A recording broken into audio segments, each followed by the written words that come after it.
We were described as the worst England touring side in the history of any sport. I've never played that drunk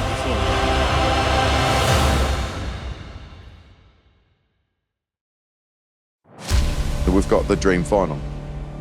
If you don't get excited about that, then you don't know the game. Because I don't give a shit what you say. Yeah. Just say who you think will win. New Zealand. I think they can shock the world. I'm worried. For the good of the game, I want New Zealand to win. I think you've got bigger problems to worry about the game. It's whether you make it to the weekend. Hang on. Oh, he's gone again. He's gone again. He's got no moisture. He's got no moisture in his body. Having a lunch yesterday. Get some salts in you, bro. Drink something that isn't beer.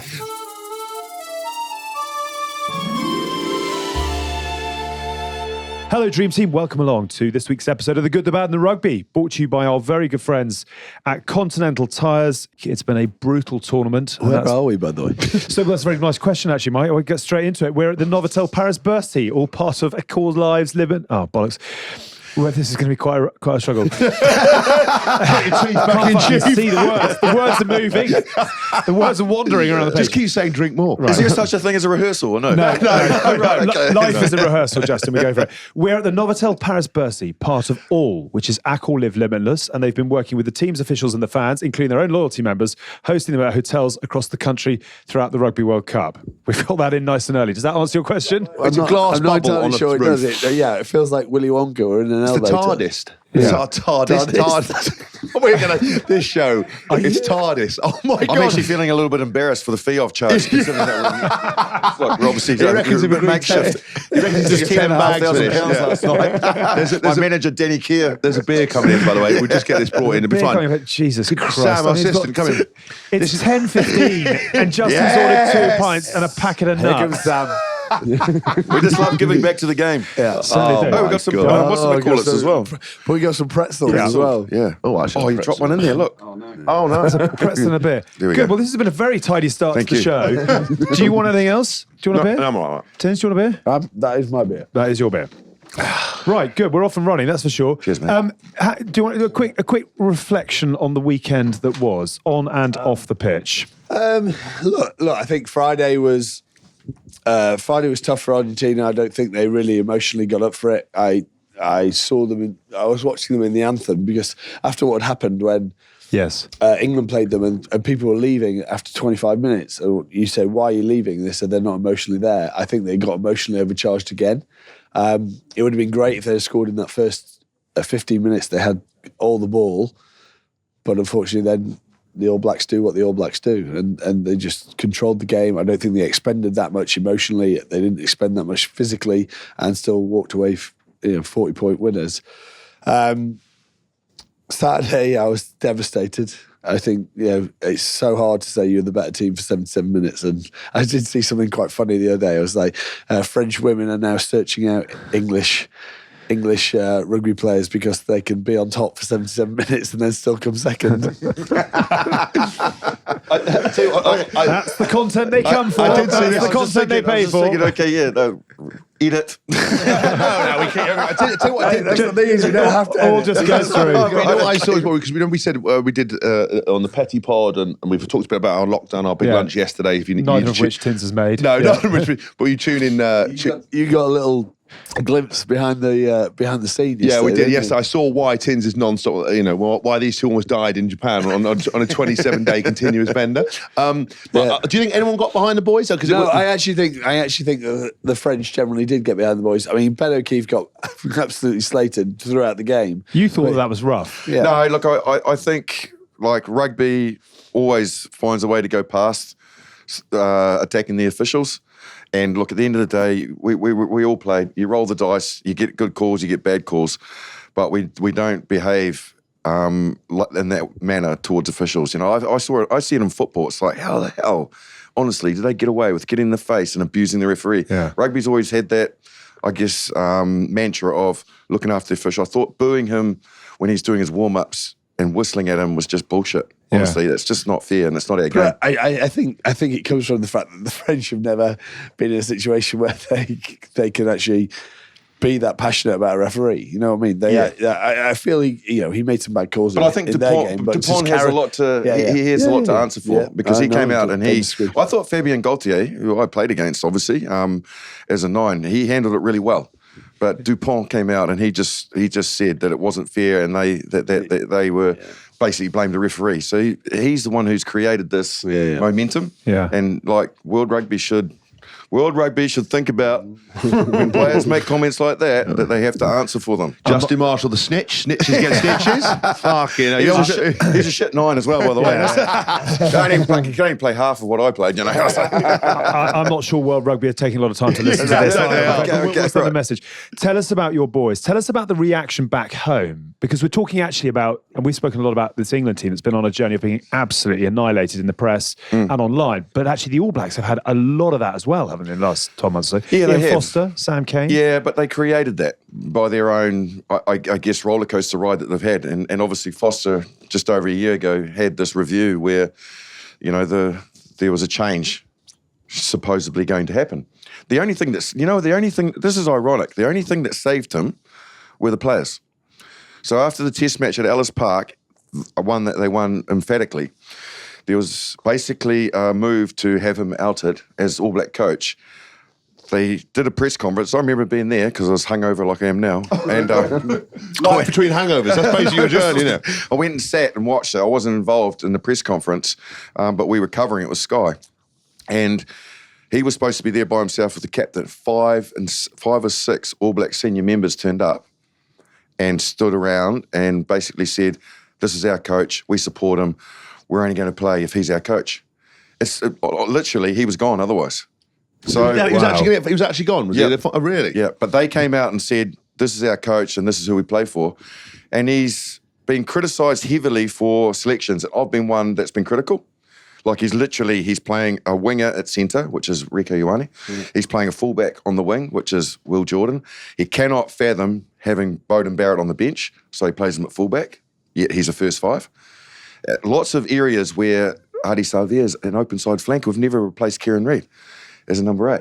But he's stuck with his mantra of, I need these players all on the field regardless of what jersey, the number they got on their jersey. Very aged joke. And it's actually been now justified.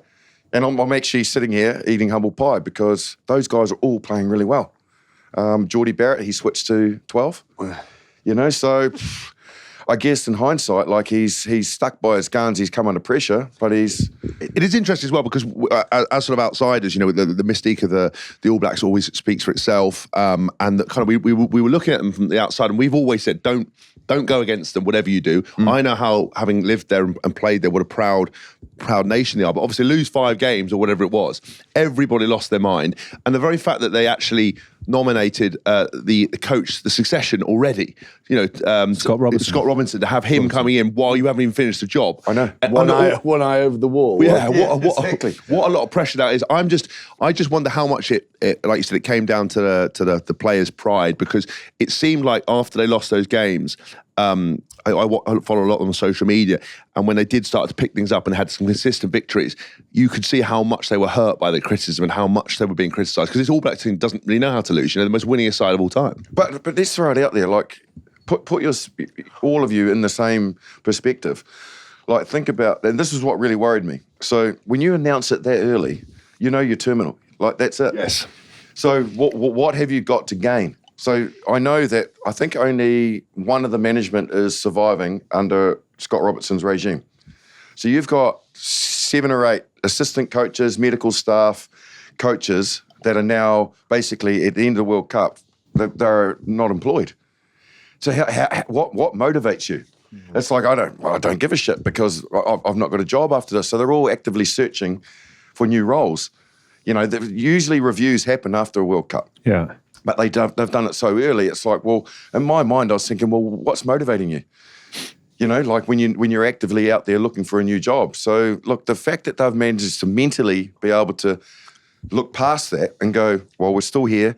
We're still all about the jersey and we still want the All Blacks to win is incredible. How amazing it would be that he could Yeah. They could win the World Cup. And he's out of a job. He's gone. I know. And, and how do you backtrack? And obviously, like you said, maybe the recipe and sticking with what he wanted to do, Yep. it takes time. I mean, I saw Andy Farrell yesterday at our lunch to end all lunches, and I said to him that, congratulations on what he's done, and he's done some amazing stuff. But when his first tenure, it was okay, wasn't it? There was a few games that didn't go that well, and and then obviously he's built a legacy. I think his job was up for grabs. Yeah. And then they beat England in the final game of the Six Nations, and then they settled and they kicked on because from they were there. talking about, there was a lot of like sea change, and then but you have to have faith. Sometimes the writing's on the wall and things aren't right, but the very fact you've got players standing up, I've never heard that story before. That's mad. I want to move on to the final because it is between the two heavyweights. It is the big one. But just I suppose some quick reflections on the weekend. So I want to pick a Continental Tyres showstopper moment of the weekend. If you're looking at any one particular moment of the weekend, go on. Can I go first? You far away. Okay, Andre Pollard. The penalty. Oh my God. Like, mate, that man has ice in his veins. Yeah. Like, literally. To be able to do it 2 weeks on the bounce. 50, you're not 55, talking, like, there's so 55. much. Think about goal kicking, people. Like, there's so much deviation and things that can go wrong close to the post, let alone 50 metres out where wind or whatever comes in. Raining. That thing, honestly, if you rewatch it, went right down the middle. Yeah. The ball was going over the 22, and he had already picked up his tee and was walking back. He knew he had it. So, the 22-metre line, it hasn't gone through the post. He knew he'd hit it that well. Yeah. Like, Take a drive down the middle, Oh, my isn't God. it? You pick the tee up and you're like, yeah, I got that. I got that. Owen Farrell's 53-metre, but the most was pretty casual good. drop goal. But the best, I saw it when we saw him yesterday. But hang on. But I think that's speculative. Yeah. Like, You he reckon? knew they were on advantage, and he just and his nonchalant sort of look after it was like, what do you expect? Yeah, that's what I saw him yesterday, and I said to him, "Fucking hell, but that hell of a drop goal." He's like, "Mate, what do you fucking expect?" And I went, "What do you mean?" He goes, well, and I said, "What? All those extra kicking sessions with you, Fordy, and Johnny Wilkinson, while Henry Slade's not invited in there, and Marcus Smith's looking over the fence like, mate, what do you fucking expect, mate? Fucking international 10." I was like, "Fine, okay, no, Carry on. carry on." What about you?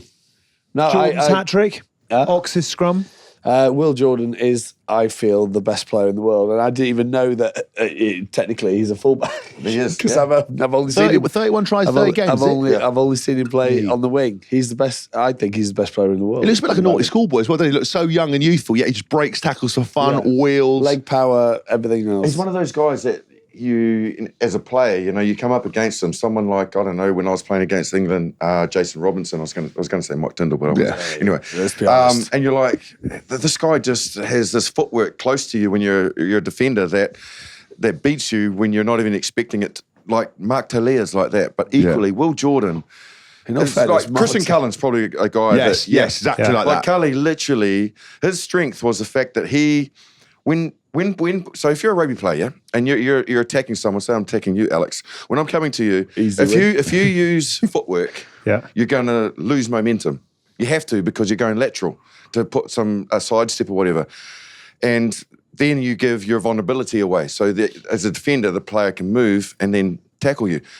Really amazing rugby players don't lose momentum. Yeah. And that's what Christian Cullen... Glide, didn't he? He just glide, right, but he what wasn't player. losing any speed. So if you're not on it, he'll beat you like that. And, I think Will Jordan is exactly the same, because... Like, he's not, like, if he took his shirt off as much as Hask, the you wouldn't see worse place. No one does it's that. impossible. No one does that. But he's not super ripped. He's not super powerful. He's not... So nothing like me then? Yeah. Okay, fine. He's not really, really tall. He's not... But he's unusually strong and incredibly deceptive. And that's what makes him so good. Strength. Like, literally, farmer strength. That's it. Yeah. And he can't, the amount of tackles he breaks just by leg drive and just completely, repeatedly going. It's the funny thing is, if you don't know, you don't know. Yeah. But when rugby players watch someone and go, "Wow, that guy's good," that means he's really What you good. said about Mark Talia as well. Like how he so broke. good, He wasn't broke. it? What did he do? He broke so many. I know what you... No. On his night out. You've never broke a curfew. Because I was going to say, broke imagine, curfews. we actually said this on, I think we did the mini pod yesterday, whatever it was. First of all, the amount of tackles he broke was incredible. Like, you looked at the stat, it beat more people that were on than there are on the field. But I wondered how brave a coach you have to be to take one of the most destructive defender-beating players out because he did something. I'm like, fair play, because there might have been a chance it didn't come back. It'd be bad for us because we'd never play. We would never play. Yeah. This is a protocol thing, isn't it? Like, I'll tell you another guy that was like that when everyone was talking about it was And this is before social media, which is a bonus, was Jerry Collins. Yes, you said that yesterday. actually, I did say that yesterday. Like literally the night before a test match, I remember here, and it was in Paris. And we were doing a thing, and like a promotional thing, and it was at a casino, and I happened to wander my way outside of it, and Jerry wasn't involved. And I just thought I'd have a look around the casino. I went down to the back end of the casino, and there he was, drinking rum and coke. And he was on the machines, and this was the night before the test match. But literally he'd come out the next day and he would be man of the match. Yeah. But that was him. It was in his DNA. He could do that. Like, you think of Talia, he was obviously outside of the boundaries, but the problem now is that if someone takes your photo and says, here's this guy, he's supposed to be playing test match tomorrow. I know all about that. If you think of, You're doing the photos yourself, if you brat. think of all the great sportsmen that in the past, whether it be Tony Adams, Gary Connolly, George Best. Gary Connolly. Surrey and Botham. Gary Connolly got man of the series, man of the match, and he didn't get in until 6 a.m. one day, and he played at 2 o'clock the next day. And they had to wake him up with coffee, and he got man of the match. They don't make them like that anymore. You just don't know where it's going to go. But we don't do that on the podcast. No, But then high performance only on the podcast. Cheers. Okay, I'm going to wrap this one up. The other thing I wanted to mention, I'm going to wrap this one up now. And actually, the one I who haven't we thrown putting in in the here. hat? So hang on, there's one last one as well, which is Geordie Barrett's try. Started with a great break from Rico Ioane inside the 22. 10 phases later, every single All Black player had touched the ball. Geordie being the last as he scored. That is our Continental Tyres showstopper at the moment. That is, and in a World Cup semi-final as well. I like that. Well done, Geordie Barrett. The other thing we need to do is to pick a performer of the week, and this is our Tommy's performer of the week, brought to you by Tommy Hilfiger. We'd like you to pick a player from our Tommy Hilfiger team of the week. Here's who made the side. So, Ox, Cody Taylor, Dan Cole, Marrow, George Martin, Courtney Lawes, Tom Curry, Ardy Surveyor, Aaron Smith, Andre Pollard, Matteo Carreras, Geordie Barrett, Rico Ioane, Will Jordan, Freddie Stewart. Isn't it amazing that you've only named 3 South Africans in that team? Yeah. Have we left anyone out? No? But I'm just saying. Oh, there you how go. amazing is it? Okay, so that's your lot. I think. Is there anyone in there who really seriously stood out? You mentioned Pollard already. Do you know what? What I want to just to interfere here is Tom Curry. Like, honestly, Yeah. I didn't know what the chat was around him. Oh, yeah. Oh my, mate, he is Good at immense. it. Yeah. What a player. Yeah. Like, because I haven't seen enough of him to know what's in his DNA. Holy shit, He's he so can play. young as well. He's a bit of a mongrel as well. And He's he proper, does not, like, if you run hard, like if you're running 100% at a South African forward, you're probably going to get hurt. Yeah. He did not yield at all. Yeah. No. Man, he can play. They eh? called him they called him Who and does Sam. he play for? Like in the Sale. Sale. Yeah. Shit, me. They called him that, and they called Eddie Jones called him and Sam Underhill the kamikaze kids because they just literally were flying around like lunatics, crashing into people. He's awesome. Last week, like he almost dusted some Fijians, and I was Yeah. like, "You don't dust a Fijian." I know. No. But I'll tell he you also almost evaporized himself. But as well. also tell you what the state of he looks like in about 15 years' time. His face is going to be having ear here, an eye down here. He weren't the best looking boy to start with, but he's going to be mangled by the end of it because he just literally has a complete He's going to disregard. look like for you body. pre-hair he will. hair job. He will do. When I got my ponytail.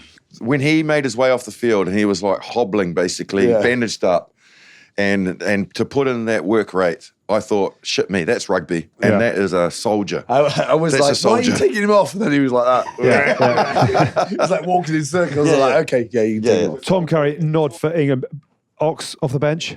Yeah, well, Ox and like honestly, I was talking to the South African boys about it because I've been working with them. Smitty's all over him. He's like Yeah. the best player that. I know, but I said to them, why don't you start him? Yeah. Like, why do you bring him on when things are desperate?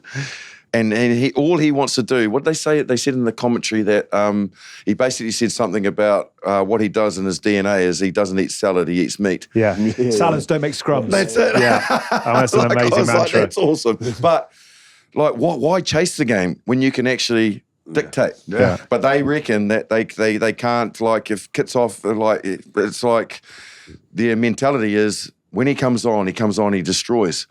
But my mindset's going, well, why bring him on when you're desperate? Because I think they also talk about, and this is a really interesting thing, is when do you get your first scrum in a rugby game? It's not until 25, 26, to, I think the latest has been 38 minutes for your first scrum. So if you've got an epic scrummager, why bring him on? Yeah. Why play him at the start? That's a good point.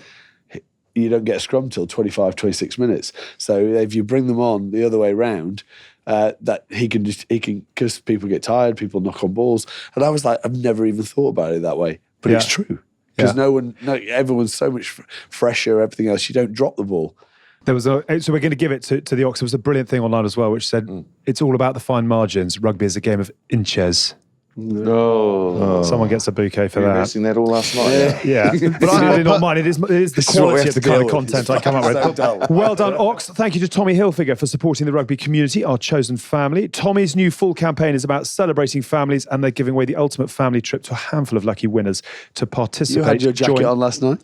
I did indeed. I'm very, very comfortable in my my warm Tommy Hilfiger coat. To participate, join Tommy Together membership at tommy.com and shop to win. To the final. Amazing coming into this tournament that we had Ireland number one, we had a French side that had a home World Cup, we had an England side all over the place, and yet we end up with the two teams who have made a habit of winning this tournament. 6 of the 9 have been won. We've got a 7th champion from either New Zealand or South Africa. What does it mean to you, A, to see your side there, but also to up against the old friends? It's really hard for me to be on the show and say, honestly, what I want to say, which is I'd prefer it if we played England. Right. to be honest. I've heard they've got Susan. Really. There's watches for everyone. Look out. like honestly, South Africa and our arch enemy, they know us well. Like, I think the fact of the matter is, if we were to play England, we've probably only played each other in the last half a dozen years, maybe twice. Yeah. World Cup semi-final, and then before that, because of the way that the deals are done. So you've got that, I guess, unknown factor. With South Africa, they are what they are. They know us well. Like, their DNA is very much regimented towards the All Blacks are our arch rival. We know how to take them on. Twickenham was non-ideal. Really worried me the way they dismantled us. No, both teams have moved on since then. I think what the All Blacks have done is the usual suspect in it. They've done the greatest trick the devil ever did was convince the people that he never existed, because they gave them 2 games where they just wrote them off, and then suddenly under the radar. 90. Everyone talked about France beating Italy by 60. I was like, but the All Blacks did it by 96 the week before, and no one's talking about that. No one's making a big deal about it, and the way they played. And 44 points in the semi-final. Look, everyone will say that Argentina didn't turn up, but it takes a specific type of beast to be able to still do that. But can I ask you too, honestly, an honest question, and you as well, Alex, if you like, is when the All Blacks came to this Rugby World Cup, what was your thought process and how they're going to perform? Did you see them as favourites? I didn't see them as favourites. I thought whoever wins the group, I said whoever wins that Group A will win the World Cup. And I said, which was France, obviously. Which was France, which obviously went wrong. But I never disbelieved in their ability after the Rugby Championship. Okay. And I said, never ever bet against the All Blacks. Every time we did anything, they'd say, "Who'd you like to win?" I said, "I'd love to see Ireland or France," or have that narrative. But I said, New Zealand. They're always there. They are always there, because the one thing that you've got to remember is just the athletic ability and the talent of that team. Their individual skill, the ability to, when I played in New Zealand, the difference between the sides was if a New Zealand player gets a half break, that power and speed, that natural ability will always take them forward because they're athletic sort of prowess, and the fact they're so good with the ball in hand. Sometimes when you watch New Zealand play, the ball just goes through everyone's hands. It's not rocket science. It's not like, I remember there's that famous clip where I think Tana runs across, feeds off to somebody, someone turns around, and there's like 8 or 9 running lines. Remember that man? Involved in that game. Yeah, involved in that game, right? I threw the first pass, by the way. Right, but you know that mad... Which is the best pass? In 1993. Yeah, but you know that mad move? And it was actually on Andrew Mertens' back shoulder as well, so it kind of, I think it was a catalyst for the move going well, because we had a little bit more time. It was a shit pass, but anyway. But what I mean is that's the belief that people have about New Zealand. But actually, when you watch it, it's just every single player on that field has the individual skill. You have footballing prowess within the forwards. They will be their link men. And so we always knew they were going to be there. Okay. And I think we kept saying to everyone, you're doing them a disservice here. When have you ever known a New Zealand side not turn up? Yeah. But the thing is, with this New Zealand side, is they don't have the 11 years of just granite core of their team through the middle of it. And they've roller coasted. You said it earlier. Big time. Yeah, they've roller coasted. So there is always a doubt, and everyone in that semi-final has beaten them in the last 2 years. So So there's always question marks about. We know how good they could be. We know how good they are talented-wise. Hask just spoke about it, but I always call it. There's a crack in the egg because everyone's dented. Everyone's put a little chink in that egg every time, including teams that have never been able to do that. Like Ireland to win in New Zealand for the first time in history, Yeah. and then to win a Test series for the first time. Argentina to beat us for the first time ever. You know, they are massive dents in our history. Yeah. Do you know what it's like? Is the movie 300 where they said if you can make a god bleed, then you can be beaten, and that's what they were in New Zealand. Like you've never seen them lose. You know, very rarely, never consistently seen them lost, and then suddenly. You're like, oh shit, they are human and they can actually kill them. But also, you sit on the other side, and do you know how powerful that is for a team? Yeah, who go, well, actually, we beat them. We beat them last time. We know and that was always the thing. You know, I always tell you about my past and the fact that I never lost to New Zealand for 4 years. Which is mental, by the way. Eight times, never lost them. In my first 50 caps. Southern Hemisphere, not New Zealand. No, I never lost to New Zealand, never lost to Australia, and lost once to South Africa. Yeah. But first. Hang on, let's think about this. Okay. What period was that? 2000, 2003. Well, you beat us in New Zealand at Wellington, I remember that. You played. Yeah, with 13 men, you dicks. That was really annoying. Good to see you got over it. Yeah. Okay, so and then World Cup, obviously. We beat you at all the autumn series. Oh, you did too. Yeah. So I was playing in those. I know exactly what I was about to say I never lost to England, but that's bullshit, obviously. Don't let the truth get away with a good story, mate. Especially from a Kiwi. We're the best in the world. Then 2004, it all started spiraling downwards. That was a start. I got yellow carded twice, actually. Yeah. What most excites you about this All Black? Would you make any changes, first of all? Would you go again? He won't, because, like I said, he's been petulant. Okay. And his belief is that he needs to have a certain players on the field, regardless of the jersey that they're wearing. So, no, he won't. Oh, I think maybe he'll bring Retallick in. Okay. To start and put Whitelock back on the bench. Right. Do you think that, because they are so classy players, that they've figured out their role now? Yeah. Because I think they do. I don't even think of Geordie Barrett not being a 12 now. Because I don't watch it week in, week out of Super Rugby and everything else. Rico, you know, I always hate it when they move a winger into a centre. I know. I mean, George North, I hate it because I don't think they have the skill sets. But they learn. If you're good enough players, they learn. I think he has learned. Oh, but I was going to ask you, like, honestly, if you're a fly half by nature and you have to play fullback, or if you're a winger that has to move to centre, like, it takes time, doesn't it? Yeah, of course it does. Do you think that they've probably finally figured that out? Like, because Rico, explain to the laymen, honestly, like, if you're a winger, with the greatest respect to wingers, they run fast, they step, they get themselves in space, they're good. Yeah. But if you move in one position, just one, and come in, you have to be a distributor, don't you? Yeah, you do. Well, not if you're Tins. Tins is distributor. I threw it into touch more than more. Yeah, it's kind of distribution. I'm telling you, people, the 13 is the hardest place in the world. Not just from a attacking point of view, but defensively, it's such a change. Yeah. You are so you're so important to how the whole team defends and how. Understanding where your cog fits into the side of the team, and you know you've got to make so many decisions that actually lead to either tries or they don't lead to tries. And when you look at historically great teams in the world, the centre combinations were like Nonu and Conrad's, like Ma'a, honestly, great player. He's unbelievable. But he literally unpredictable. Conor Smith is the worst drinker in the world. Yeah, he is. Yeah, he's a massive buffalo. Oh my gosh, terrible. But he was a wingman. So every good 12 needs a wingman. Yeah. That looks after him. And historically, that Tana is exactly the same. When I play with Tana, unpredictable. Like he would fly up out of the line, but if he's got a good 12 inside him, you know, they would complement each other. Yeah. What most excites you about the World Cup final, and where are your concerns?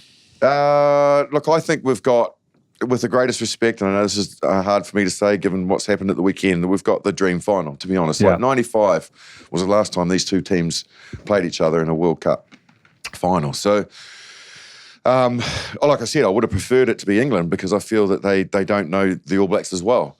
These guys know each other incredibly well. I think if you're going to get excited about a Rugby World Cup and you've got New Zealand and South Africa in a final, if you don't get excited about that, then you don't know the game. Yeah.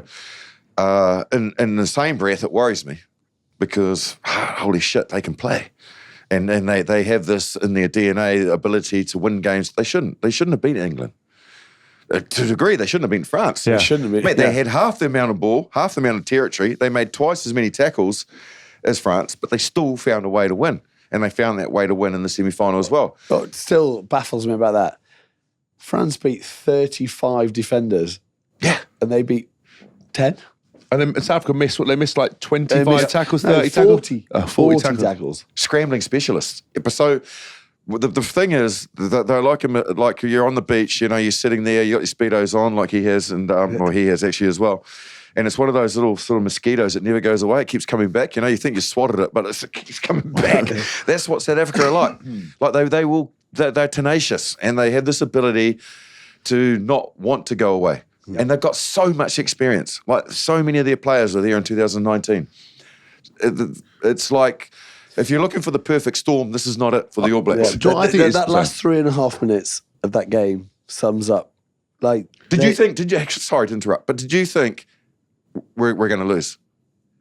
As soon as they scored that try, I did. Yeah, No, as soon as because- they gave the penalty away before they kicked to the corner, I thought we'd lose. I tell you what, this is a clash of kind of out and out talent that's had ups and downs versus just a ruthless sort of kind of mechanical team. Not that they can't play, but it's just obviously a two clash of styles. There's a bit of infancy in one team versus a very settled, kind of considered team versus a coach that is completely drives the whole thing in South Africa. Everything works around him.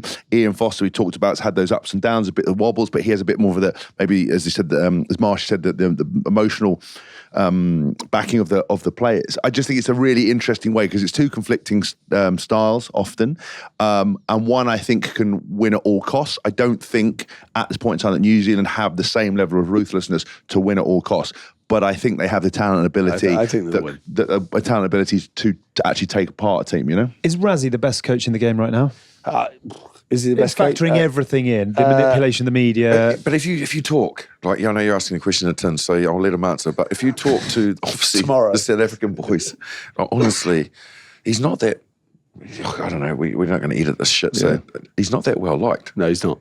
So 100 Pollard got dropped. So Yeah. he had to go at it. But does it matter? Yeah. I mean, you must have all three of you played in teams where you don't like the coach, but the job gets done. Yeah, look, I think, they love winning. Like anyone who knows any South African, it's a great analogy with the mosquito, because that's what they are. I'm set on a group of fucking 300 of the fuckers, and they're literally Taking it well. all the time. It's just like, we're the best, we're the best, we're the best, we're the best. It's like, so, they believe, I think, and the players believe in that. And, you meet the players and they're lovely, down to earth, humble people. And then you meet the fans and you're like, same. But it is what it is. I got rinsed by them all last week. And for 77 minutes, I had all my pinned tweets to go back and go, and then 3.5 minutes they turned it around. The thing is with me, so when I went to Saracens, for my last couple of years, and we were Gravy train, innit? just gravy train, heavily stocked with South Africans, and we had Brendan Fenter. Like, honestly, that bloke, like, his mindset is like that.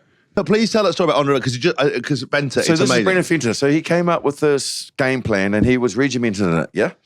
That we had to play only in our own half. So and basically, when we were defending from 15 metres to our goal line, we kicked, and that was absolutely unacceptable to not do that.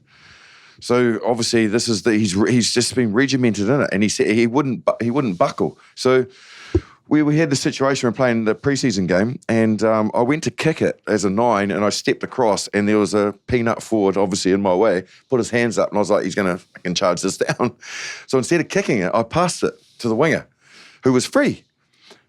He went down the thing, interchanged with me, bang, bang. We did a couple of little passes together, went into the 22, scored a try. 85-metre try.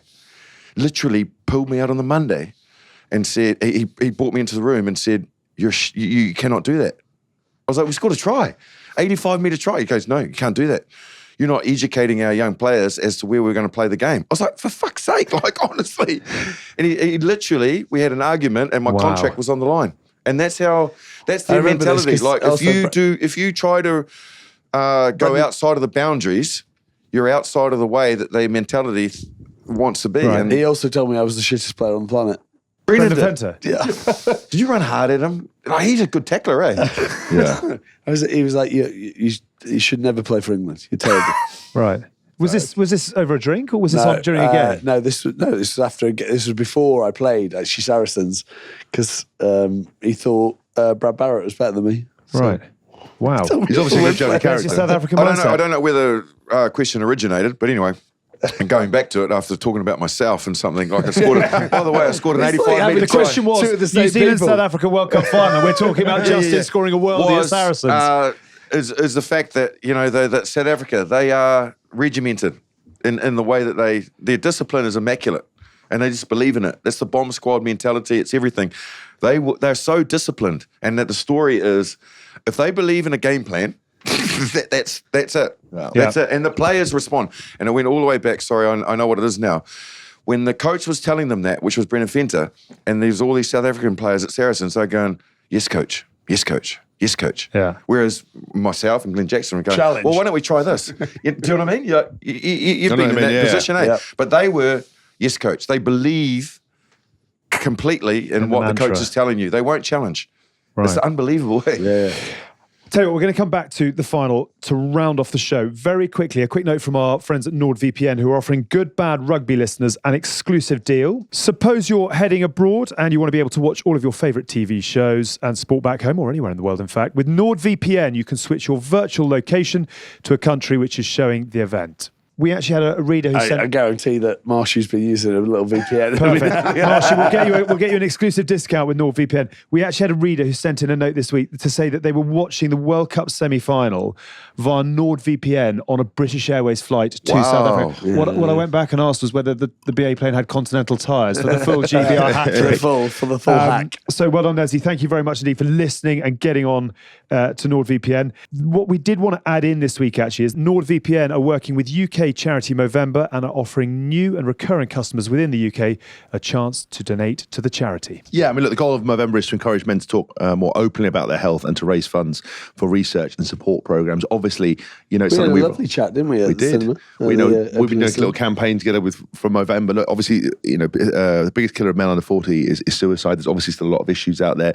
A lot of percentage of people men feel that they're lonely and aren't able to talk. So anything that you can do to raise funds, to raise awareness, to support is super important. So why not enjoy your NordVPN, watching rugby and also donating and doing things right? Do you know, it's funny, we get a lot of heat. It's a hot World Cup, this. A lot of people with a lot to say, particularly through our social channels. But in person, you never get that abuse up front. What we do get a lot of, and we love, are people come up and saying, love the pod, thank you so much. I've actually been through some quite dark times, and you three perhaps have actually helped me a little bit. Yeah, so we got an email actually in to our email address, info@goodbadrugby. We'd love to hear from you. It says, this is for, I won't read out his name in case he wants to be personal. It says, hi, following your question, if anyone's actually listening to your lock-in podcast, I'm a very happy subscriber. I really enjoy the show, including the lock-in, and it always puts a smile on my face during stressful weeks. Please keep it all going, as there was a period in my life where things were quite dark. Listening to the three of you every week played a part in me having the confidence to go out and rebuild myself. I'm now incredibly happy and going from strength to strength personally and professionally. So thank you for all the laughs. They really do brighten up the day. Kind regards, Christian. So, but we're not going to tell his name. Yeah. Well, no one saw his surname. It's like that thing about the partridge where we go to someone's house and it's like, we've blanked out our face and it's like on the door it says number 69. You can see the street address. Thanks, mate. Yeah. Do you want to can you just quickly as an addendum, do you want to do the PS? Yeah. PS, the Australian version of GBR is like being at the zoo watching primates sling their own crap at each other. Immensely unprofessional, fairly disgusting, but entertaining all the same. As reader reviews go, that's pretty much on the money. Yeah. Okay, well, listen, if you would like to donate and you would like to get together with NordVPN, you will get a discount on your plan and an extra 4 months for free. There is no risk with Nord's 30-day money-back guarantee. Grab your exclusive NordVPN deal by going to nordvpn.com/goodbadrugby. The link is also in the episode description. I was just thinking about that time that guy calls in and it's like, Kai, we've got a call here from a listener. He might be gay and he doesn't know how to tell his family. That's Domingo Rodriguez from Littlehampton. And it's like the only name, the only fucking Greek guy. I love the fact that when you tell Jack and Xander's laughing, Yeah, then yeah, it's a yeah. good gag. Yeah, It's yeah. a good gag. As we wrap things up, Courtney. Farewell, Courtney. At the end of the tournament. I think I'm so disappointed for him. I think everything he's done, he's set the benchmark for a lot of years on what it is to play for your country, and he does it in a way that he doesn't shout about himself. He just goes about, and every time I see him walk, it's like ba da da ba da da. And Hask's room with him way more than I have. I mean, he was very young when I played with Courtney, but he just goes about his biz in a ruthless manner. But if you spoke to him, you wouldn't know that. But then he would quite happily kill you on the field. He'd just sickle you left, right, and centre, and then he'll wake up, he'll pull you off the floor, and he'll do it again. And I think, what he's been, I think he's been brilliant for Owen. I think he's been brilliant for Genji when Genji's been the leader. Just having that guy who's, how to describe, in the shadows of a nightclub. But, if anything ever kicked off, he would be in there as quick as You've you never could seen do. a 6'7" man be able to hide in plain sight. Yeah. You talk about the greatest trick the devil pulled was making the world believe he didn't exist. The greatest trick Courtney pulls is where the fuck did he go? And, and he looms out of nowhere. Very similar to Simon But Shaw. when you need him, When he's there. he's there. And look, I'm still gutted about the weekend, but I'm gutted for personal stories. We obviously had an amazing lunch with Jamie George and DC. Obviously, you taught everything to when he was 18, and I'm gutted for those guys, and I'm gutted for Courtney because I feel that they had one more step in them, but. I think as well, the thing about Courtney's story is we're going to hear a lot more of him. I think when he finishes playing, he's actually very deeply a deep thinker. He sort of, socio-political issues, all that kind of stuff. But what he's done with his career is incredible because he was obviously always an outstanding player, but a little bit raw at times. And there was a period of time where he truly became world class, from before that line shot and became... you think that chase back? Yeah. All I can think about is that the commitment to the cause. A 6 chases back and makes that tackle in that corner. I think I just think he's a truly world-class player, a leader of men, a great bloke, an absolute diehard team man. Did it all with the most relaxed air ever. And I think, he is truly, truly an England legend. And I think that will never be taken away from him. Good on you. You've put that very nice indeed. We've done a very special lock-in this week, which takes you through one of the greatest lunches I think mankind could ever go through. But we have also got a City Index tour tale of the week. Welcome to the tour. Yeah. So it's always that way, isn't it? Where GBR is you bankrupt go off to the me, back of you're it. like, well, where have you gone? In Japan, you're like, where have you gone? And 48 hours later, I'm still out. Yeah. Well, we can see it with you. And then we delivered yesterday. Do you remember that time in Japan when we got my God. the sun was up? It was like, then we went for breakfast. Well, the worst at thing 8 a.m. The worst thing was, I went to go for breakfast. And I walk across the road, and then I bump into George Green and Keith, Kafer, and I'm like, right, let's go for lunch. Then I'm out for another day. Then I bump into someone else, and you saw yesterday how Relentless is the word. It's the two of you leaning in on you. You actually almost, hang on. Oh, he's gone again. He's gone again. He's got no moisture. He's got no moisture in his having body. a lunch yesterday. Get some salts in you, bro. Drink something that isn't beer. Try some water. Try some water. Have a bit of salt. Sorry about that. I thought, mate. Yeah, It happened yesterday. Been shot on the backside. Well, it's like that Cristiano Ronaldo shot where they always put it to someone going on the table. Oh, so the dowel underneath. Yeah, It's so sore though, isn't it? Eh? the dowel. Yeah, It's right in the middle of the hamstring. Yeah, because you've got no is that? moisture in your body. That's why you're 99% alcohol, chief. Your blood's hand sanitizer. Right. Got it. Jesus, All the right. lungs. I need. Fuck me. It's been a long World Cup. Sorry about that. Sorry. You're right. You're under control. We're meant to do a tour tale brought to you by City Index, global provider of spread betting and CFD trading. What has been the best moment for you away from? Has there been anything away from a long lunch that you can remember? What have you enjoyed about France, fans? Look, people? absolutely. I think the French have been incredible hosts, and I think the stadiums when you get Tonga versus Romania is full is incredible. And Yeah.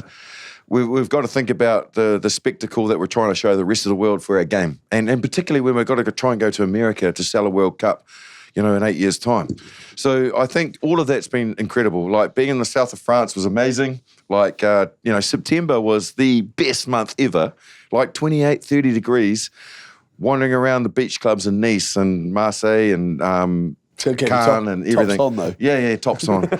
and I went to Ibiza as well on the cruise ship. It was all amazing. I went to Ryder Cup, which Wow. was wicked. Like Yeah. that first day, Unreal. when Europe was so dominant and the crowds and everything, you don't experience golf like that. You've had an amazing World Cup. The final thing I wanted to just mark the card of, because obviously they will be there on Friday for the England-Argentina game. We did something on Saturday pre-game with 2,000 England fans. Yeah. The good lot. Yes, great There are lot. lots of amazing people out here, but actually England supporters, when the time came, delivered. I think that there's always a split between the social media, the part-time fans, and the actual reality. And we did a whole thing for the England Rugby Travel. 1,800 to 2,000 fans, all lovely, all kind, all supporting, come what may. Yeah. Truly believed in this England side. Created amazing atmospheres wherever they went. Really raised the bar. I think from that Argentina game, which for me. From what I remember of it, it was like a tinderbox outside, but in a good way. Yeah. It had all we've talked about it before. It had all the kind of atmosphere and bits and pieces. I think those England fans played their part. I think England rugby fans are amazing. So that was the Tortail Fan Appreciation section. Thank you to City Index, who offer spread betting and CFD trading across thousands of markets. We will finish with Saturday night. Yes. It's been a long road. Who lifts the Webb Ellis Do Cup? you know what? And I think unequivocally, did I get that out? Yeah, just about. Thank you. It is. I think the word is We were shocked unequivocally. 'cause you were, but yeah? unequivocally. We need Coughed to out. be honest. So don't play for the room, Yep. because I don't give a shit what you say. Yep. Yeah. Just say who you think will win. I will. Okay. New Zealand. Why? Because I think they're in a rich vein of form. I think they have the skills and the ability to bring something different to the South African side. I think losing to them, I think it's going to come down to pride, and I think there's a lot at stake, and I think they can shock the world. I am worried because South Africa should have lost the last 2 games and they've won them. They know how to win. They know how to get things done even when everything is against them. But for the good of the game, I want New Zealand to win. I think New Zealand, when they play at their best, are an incredible team.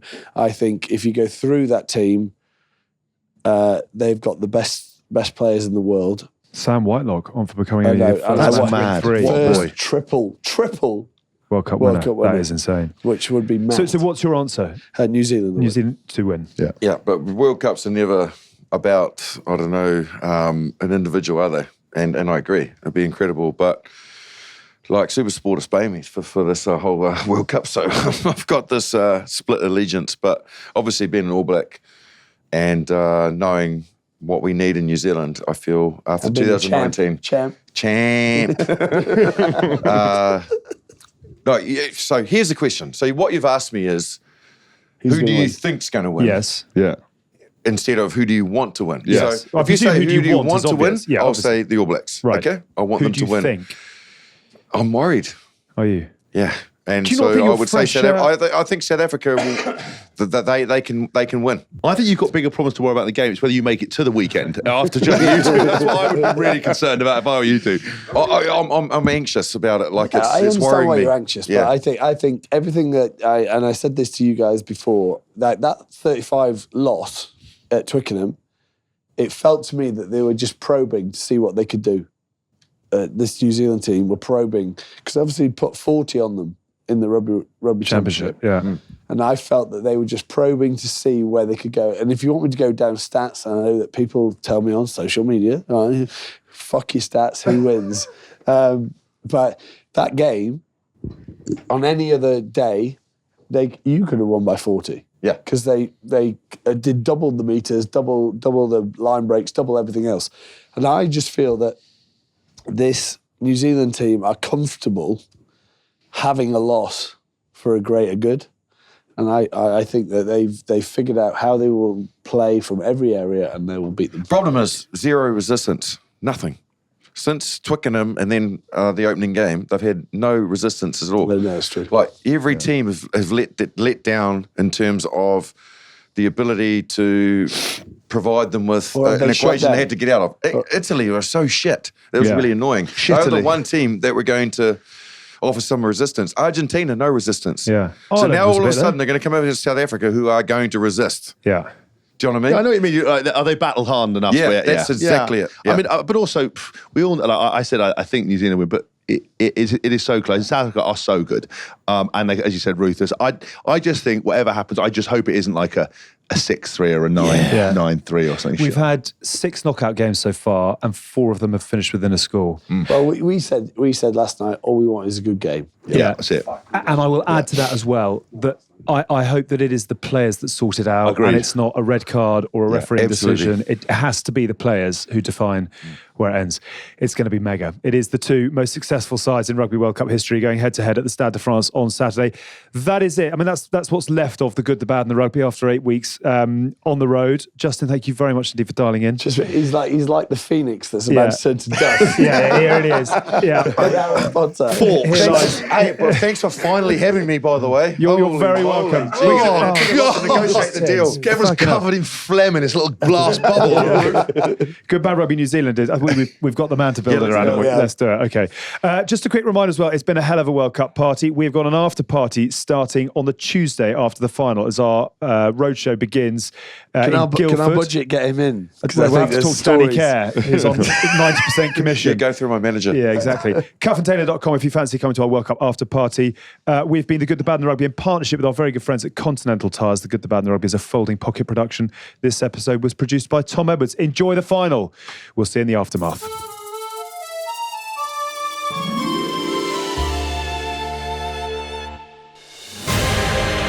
What's the opposite of humble? Haskell. Get Haskell. This is my moment.